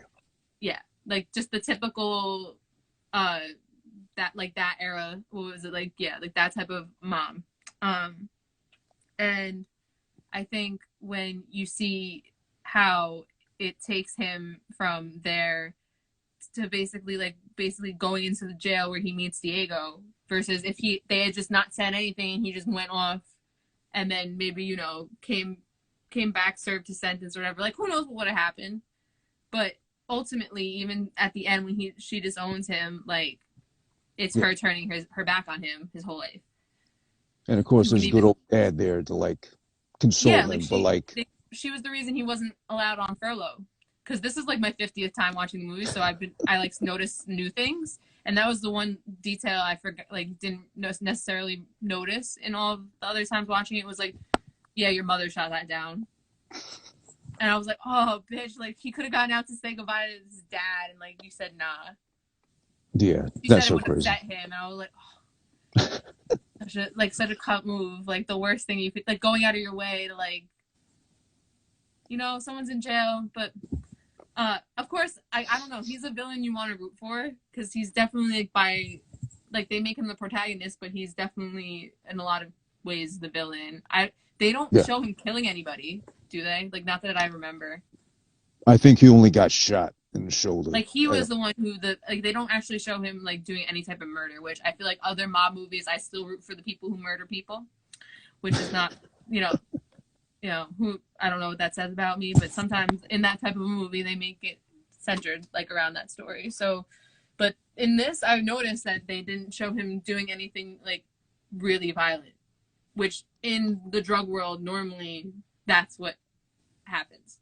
Yeah, especially with Colombians at that time, they're like the most Right, feared of everybody else. right. Why I not? was very surprised that there was not one hit that he put out on anybody else in this film, and I think if that's the truth, maybe he should. But no, he was also wilding, like getting caught. Like he just would go across the border with drugs and be like, or like, why'd you have that in your car when you got caught in the first place? Exactly. I mean, there's When she's like, there's kilos in this trunk, like freaking out. Oh my god, Penelope was really like, I never saw like I was like, wow, she's really playing this like she looks strong the fuck out on coke. When she yeah, tries to like straddle him on the highway yeah. and then totally goes left and is like, fuck you, motherfucker, in the back. I mean, if I was a cop, though, honestly, if I heard that heavy of an accent, like talking at me like a million miles per hour, I'd definitely have to wonder what kind of drug she's on, and then Right. try to ask him, "Are you all right? Are you okay?" First off. Yeah, I don't know though. Like, it was just like, it was definitely crazy. Because, I mean, I guess he's notorious, so the second they saw who he was, they're like, well, fuck you. Pretty much. But Yeah. I mean, listen, we got so much to talk about. Blow. Obviously, it's one of your favorites. You know so much about it. You watched it as many times as you said you watched it already too. Let's bring it on home though with Blow because might as well let the people watch it themselves. I think we spoiled Yes. enough for them too. Spoilers, by the way. It's been out for Yeah. 20 years now, but still, actually, yeah, it's actually turning 20 years this year. Wow. I think in Really? March. Yeah, That's crazy. coming up I in didn't March. But if we had to give it a final rating, that's the point of recap and review and everything in detail too. What do you feel, or where do you put it for yourself as a movie in itself? Your personal rating, and let's say if you had to recommend it to somebody else. Yeah, so like my personal rating is probably a 5 just because I've come back to it and it's like, it's a good story. the there's parts of it that are memorable that will come to mind when you're not watching it, like and things of that nature. Like it's memeable, if that makes sense. Yeah, but absolutely is. Yeah. So I would give it a 5, but I guess like for other people, just because like when you think about certain discrepancies in the story, and like maybe like 4.5, just because I think overall that movie was well received. Like it was a pretty good, like I said, there's a bunch of people in there that play different roles than what they kind of ever did in their career. So like maybe not when it first came out that I would give it that many stars, but like over time, because you got Emma Stone in there playing the daughter. That's like what's her face's niece, Julia Roberts, right? Yeah, Julia Roberts' niece. Mm-hmm. And you have all the, like, I think even the guy who plays like the friend is pretty renowned actor. Ray Liotta, got Johnny Depp. So like looking back on it, it's definitely like a good tale. If you like these types of movies, definitely 4 or 5. Like, but if you're not into this type of movie, maybe you might not see the beauty as much in the delivery. Different views, different takes, if anything, depending on who you're asking, who's watching. Mm-hmm. But okay, so firstly for yourself, it's a 5. I'm assuming out of 5, and then anybody else you got to recommend it to, it's just at the cusp of almost like a classic 4.5 ish. I understand. Yeah, because I don't think it's like, I would not put it like at my like holy grail top movies, but it's definitely in my top 10 because it's just like, as a, you know, it's like one of those long movies that's good. Like, you know, there's different categories of great movies, and like it's definitely a cousin of the mob movies. Like one of those. Yeah, it's not Scarface or Goodfellas or Casino, but it's like it's up there. Yeah, it's like it married into the family of the mob films per se. Yes, because it's about like, it's kind of like, I would put American Gangster in that category too, of like those types of films, because that's again a long film, but just like organized crime, right? So I think I like those types of movies. I think it's probably just because I'm Italian. I don't know if I would if I wasn't Italian, but that's just me.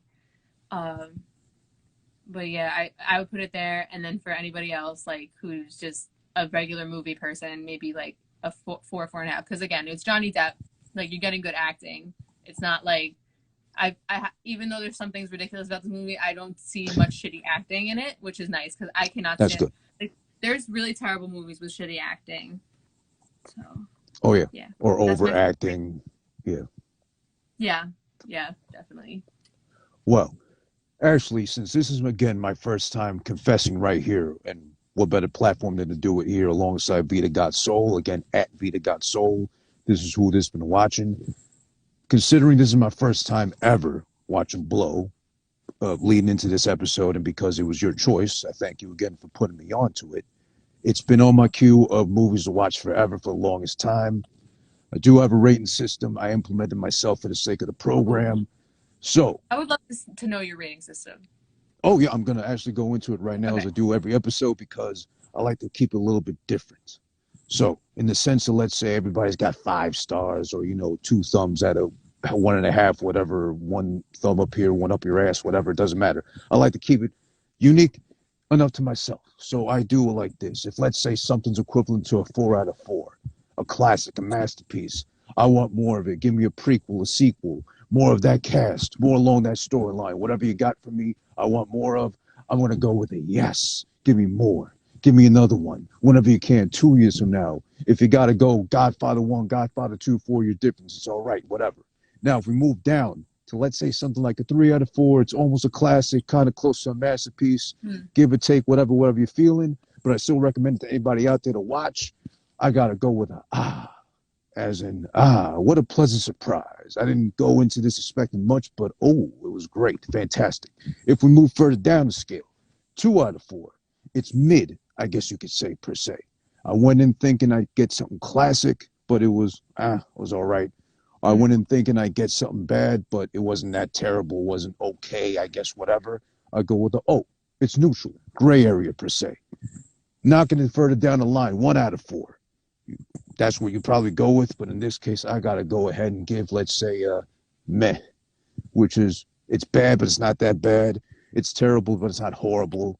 I don't want to completely shit on it, but I might give it another try. Or it's a guilty pleasure. One scene makes it not so bad, or maybe watchable at some point again later on. And then finally, I'm looking forward to doing this eventually somewhere down the line. If I got to give something a 0 out of 4, if it's abysmal, if it got approved for a budget in China, if it's B movie at best, if some streaming service like Netflix does a lot of times too said, oh yeah, let's throw 2 million, 3 million at this shit and see who watches it over time. Horror movies, most of them that they got on Netflix, by the way, are guilty of this. I got to give it a why. Why would you approve this? As a director, I love that. Why are you greenlighting this? Why are you reading the script and saying, let me not wipe my ass with this and go ahead and make this shit that everybody else will be miserable with? I haven't gotten there yet, Vita. I'm waiting for it to... Oh, I could totally suggest some that will go there because I've seen some shitty movies in my life. I'm sure you have. That I've had that same question. I'm like, why is this the movie? Why? Like, why did not something else better than this get chosen? Like, but there's some disappointing whys, and then there's the whys that are like, no, this was like from Justin to Kelly. That's a why. Oh, I might have to do that eventually. Like that are like why. So I like that rating system, though. I think that's what I'm going to use from now on. So if we're going by your rating system, I would give it it would definitely be when you were not expecting something to be that great, but it being great and being great over time one. So for me, it would be a 5 because it's grown to be that. But for sure, when I was going into it, I was like, what is this? Like, George Jung, who the fuck is this? He's not Italian. Like, what's this going to be like? And then he ends up, it's like this whole West Coast mob story that you didn't know happened. And I'm like, oh, so... And, Penelope Cruz pops out of nowhere. Ray Liotta pops out of nowhere. So, definitely, a motherfucker. Yeah, because, again, I'm like, oh, Johnny Depp? Okay. All right. And then you could start watching, and then you see the big fat dude come in with the oregano weed. And you're like, all right. So then the story is as good as it goes on. So, I think, 3 out of 4. 3, that second one would be accurate. I want to know what you think. Yeah, and actually, before I give mine, shout outs to FES Jig. He said Sharknado and or the 2013 Lone Ranger. Sharknado, all 3 of them have been terrible. I wouldn't put it as 0 because they do have their little moments that kind of salvage it from being absolutely trash, better yet said. And I haven't seen the Lone Ranger. I don't think I ever want to see that even to give it a rating system. But if you suggest it, I might as well, for the sake of giving zeros out like that. Why not? That. See, I don't see this comment. My comments were good for a while, and now I'm not seeing them again. Goddamn. IG's doing it to us. But, all right, so if I got to give it a rating, you know what? I'm glad I had you on because we're simpatico like that mentally wise. I got to give it as well, a 3 out of 4 also. Because, again, the length was just right. The story was told and unfolded just as perfectly as it could get, almost, because the mom was so cunty. I don't want to know who she is in real life for the sake of I don't want to DM her saying, you cunt. It took me 20 years to find this out, but you did that bad a job at being that bad a bitch. But there's Ray Liotta. He's a pleasant surprise, as we agreed on earlier in the episode. Johnny Depp is a cheat code as far as, he's in the movie, I might as well watch it. Am I going to enjoy it? Most likely, it's a given. 2 thumbs up always for Johnny Depp. And also, it put me on to the fact I need to study more about Johnny Depp also. I haven't really seen all his shit. If we're talking Johnny Depp, you got to see Donnie Brasco. I don't know if you have. I haven't actually, no. Oh my God. Because, that's the thing is he plays so many different types of characters. You got Edward Scissorhands. You have this guy, George Jung. You have, he was mad at people. Sweeney Todd. There's a bunch. I wouldn't say Sweeney Todd is his top movie, whatever, but he's just played a bunch of characters, right? And I feel like he has 2 lanes, and one is the really weird characters he plays, and then the other is the criminals that he plays. And sometimes normal people, but very rarely does he play a normal person. Sometimes. Very rarely. Yeah. But I think it fits him well just because he might be that weird enough, at least according to what we've got to know about his Yeah. life. He seems a Well, little quirky. fun fact, like one of Yeah. his first movies was Basketball Diaries with Leonardo DiCaprio, Mark Wahlberg, uh, and Matt Damon, I think. Mm. Or Ben, it's one of those like greats really young. Like I'll have to check that out then. yeah, so but he was in that and they play sort of like, you know, they start dealing or whatever and they're really young. But called Basketball Diaries and he was in it. So I guess that like this was like one of his lanes that he started in younger and then eventually like brought it back to in his other movies. But yeah, so continue. No, that's fine. But yeah, again, Johnny Depp would definitely be a cheat code. I still got a lot of studying to do as far as Johnny Depp's concerned. I mean, a young Penelope Cruz, even as heavy as that accent is in general, I don't mind it because, you know, it's young Penelope Cruz. It's tolerable. Yeah. As she got older, I'm sure she still looks okay, but still that accent probably didn't get any better with time. You know, Duolingo helps, but you know, who's going to tell her to do otherwise? Overall, I like it, but I only put it at a 3 out of 4 just because I'm not a fan of trying to make the villain sympathetic enough where you think it's justifiable all the mistakes he's made, even though it seems like, as you said, good intention behind it at all times. I'm not a fan of those kind of disservices to like you did bad, you did illegal stuff, you kept going back into it. Some people are stupidly going to get the wrong thing out of it thinking this is such a cool story because he lived how he wanted to live. No, they're showing it because he did live how he wanted to live, but at his own expense. Right. And look at him now. And exactly. That's, I mean, I think that I liked it for all those reasons is because, again, he lived how he wanted to, but ultimately at his own expense. So, I think it's fun to watch because he's such a rebel, but again, like it doesn't end unrealistically. Like he didn't get off scot-free and his daughter came and visit him. Like what you think at the end when like she, you know, and you think that it's her and then it's him just seeing shit. Like, yeah, it makes reality set in like, oh no, like he was really a piece of shit and she still never visited him. Like, so exactly. Yeah, I get what you're saying, but like I feel like back then movies glorified the villain a lot more, or like tried to. I mean, I guess you have to make them relatable for the movie to be emotional for you. Like Tony Soprano was the biggest. Like he was a bad man, but people liked him. Well, I think he might have been the first one of like more our times. Well, I'm older than you, obviously. Yeah, close like enough. He was like the first successful one of like our, you know, because there was a show, but that was the first time that like there was like a mob show, series or whatever. But that I remember. Sorry, I like as you guys couldn't tell, I really like movies and shows too. Like it's not just music. Like I could talk about this stuff all day as well. Yeah, of course. I could tell. Yeah. But yeah, I think Tony Soprano was like they hadn't put out a mob movie since like the 90s, and this was like the early 2000s that The Sopranos, or like 1999, early 2000s. So I think he was definitely like the new age. Like they based it off of like the Jersey mobsters, like the second generation or whatever. Now that mob is dead. So. And then remember this year we got what was it, Saints of Newark to look forward to at some point whenever that drops. So yeah, whenever that happens. I actually when I tried to get into the auditions and they said no because of my purple hair. They're like, you're gonna be like back in the day. They're probably gonna say no because but I also got there mad late, so there's that. But yeah, it's definitely happening. I don't know when. I think that it was going to happen sooner, but then COVID. Of course. Yeah.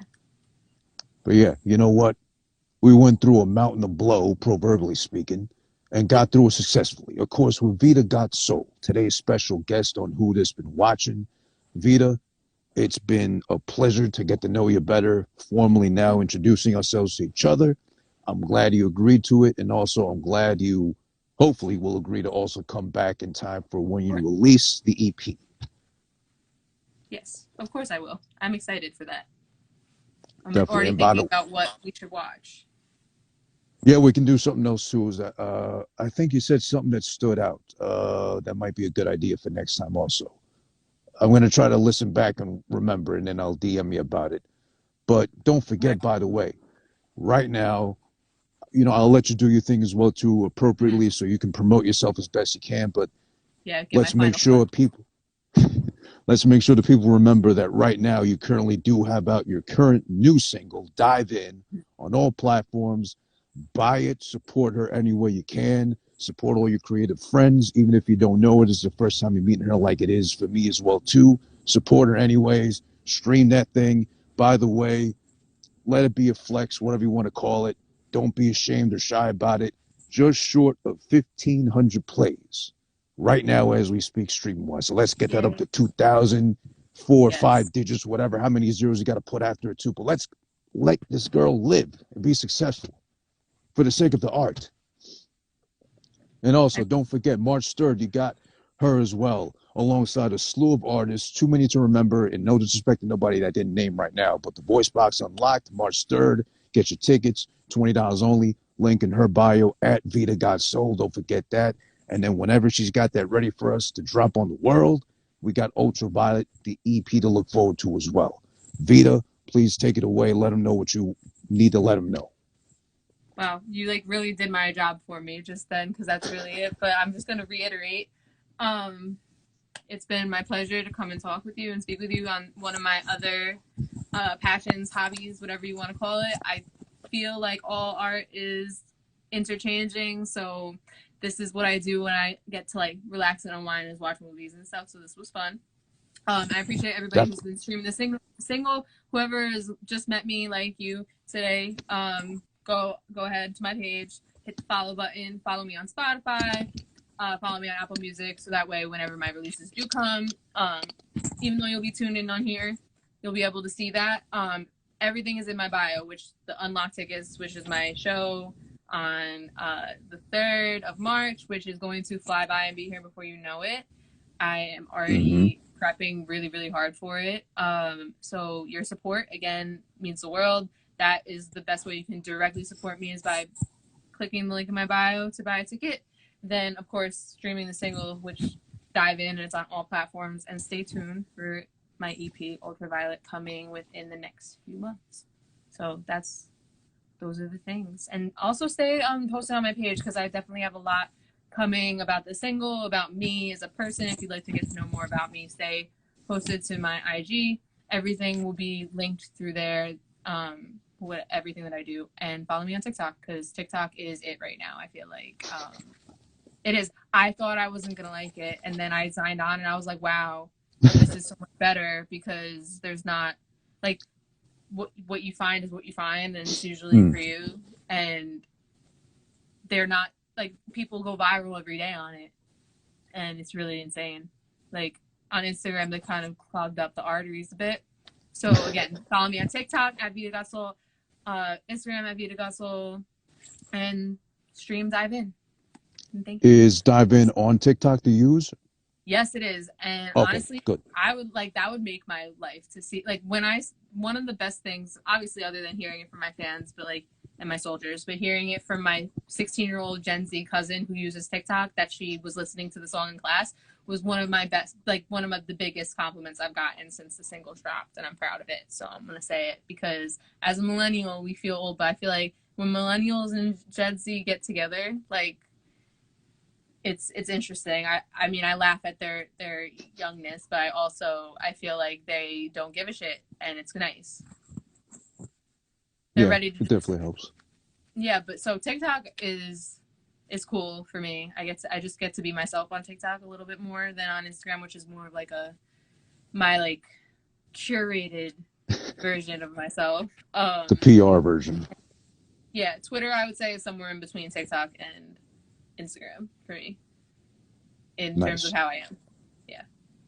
So yeah, just follow like me on you all heard. platforms at everywhere. Yeah. That's it. As she was emphasizing right now, just please do that, like I am gladly and proudly doing right now. Follow her everywhere she is. Vita Got Soul, it's where you'll find her. All platforms. Support the single.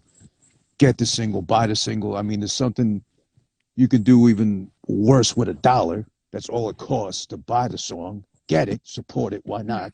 She's doing it for you out there. She did it for me. She did it for everybody else out there too, for the sake of diving in. Thanks so much for letting us dive into what you got going on. We did the blow together. We recapped it together. We had fun together, I'm assuming, I hope. I can speak on your behalf in that case. And we'll have you back once you got the EP ready for us. Piping hot, ready to serve, like you would a good pizza. Or since you're Italian from Yonkers, do you say pizza or pizza? Pizza is a thing. We say pizza. I know it's a thing on Long Island. Pizza. I don't know how it goes in Yonkers. I don't know. I mean, I say there's certain Italian things that I say, like you would say like a prosciutto instead of prosciutto. Like I don't even know how a normal person would say it. Mozzarella instead of mozzarella. Yeah. You know what's funny, actually? Capicola. That I was going to bring that right up too, because I was so mind blown when I found out, because I didn't know honestly for the longest time what gabagool was, but then when I saw it's Capicola, I thought this is the downfall of humanity, because if we can't even be bothered to fully pronounce Capicola, and some idiot, some mumbled mouth fuck said gabagool instead of Capicola, such a dramatic difference. You can't be bothered to fully pronounce it. Gabagool for life, okay? Like, yeah. Us Italians, us Italian Americans know what it is. I definitely think Italians over there, like, it's an exaggerated versions of what Italians do in certain dialects. So, like, mozzarella became mozzarella when we came here. Yeah. Capicola became gabagool somehow. Don't know how. Did though. Yeah. So that's another little tidbit on me. If you're interested. I need to see who the guilty party is that came up with gabagool from Capicola, because polar differences, polar opposites. I mean, that's disgusting. I don't even know how one would say it if you don't say prosciutto. So, see, that's my problem. I'm biased. Well, I get it. So, I mean, there's no one at this point is going to correct you and say it's Capicola, and correct you when you do say gabagool. Like a literal Italian doing it. Like not an American Italian, like an Italian person from Italy correcting me. You have nothing to say to me. Nothing like, short of. It's gabagool. It's gabagool for you, gabagool for me, gabagool for everybody. That's all it is. But Vita, it's just gabagool. That's it. That's all it is. Gabagool. Gabagool to you, Vita. I appreciate you for sharing your spiritual, your soulful gabagool in this case with us, who just been watching. I appreciate you so much. We'll be in contact. And also, remember, you'll be back in time for the EP when it drops. Yeah. Thanks so much for that, too, as well. And hope you have a good night. You stay warm. Stay out of this fucking cold. Like, I'm about to run back inside, too, to do my best as well. Yeah, I have to go walk my dog soon. But for now, I'm staying. Nope. Boy, you love those dogs, don't you? To brave this cold. Well, no, he just, they need their, that's what he asked for me for a day. I want my walks, and then I'm gonna lay in my bed and like not bother you, and just that's all. He's low maintenance, but he wants his 2 walks a day, so I give it to him. Nice. Thanks again, though, everybody who joined in the comments, watching as well too. Whenever you get this episode as well too, later on YouTube, youtube.com/who-this-is-1, on all audio streaming platforms, wherever you get your podcast from. This has been Who This Been Watching. Special edition, Friday edition of With Vita covering Blow. Thanks so much again. I appreciate you. Have a good one. We'll be in touch. You too. We'll be in touch. Thank you so much. Bye. Appreciate everybody. You. Thanks again, everybody, for tuning in. I appreciate you. Next time, well, for the sake of today, for the sake of the guests, we did it Friday, late-ish at night, per se. I'm out here. Listen, I got my mittens on, and I can show you my fingers. I can show you covered up and everything too. God damn it, what do you want me to do? I'm doing it for you. Who just been watching? Thanks again to Vita Got Soul, everybody who knows her, who tuned in for her. I appreciate you tuning in and joining us too for this intimate conversation. Her projects, what she's got coming up. Blow, the 2001 film starring Johnny Depp and Penelope Cruz. Again, youtube.com/who-this-is where you can find the episode as well in a couple of days, give or take next week some point, as well as you got IGTV, my feed there too. Thanks again to Vita Got Soul. The podcast audio format will be available in a couple of days as well too. I appreciate you. Much love and respect. Stay warm. Stay inside preferably too, as I'm bearing the elements for the sake of Who This Been Watching. I appreciate you. We'll see you next time.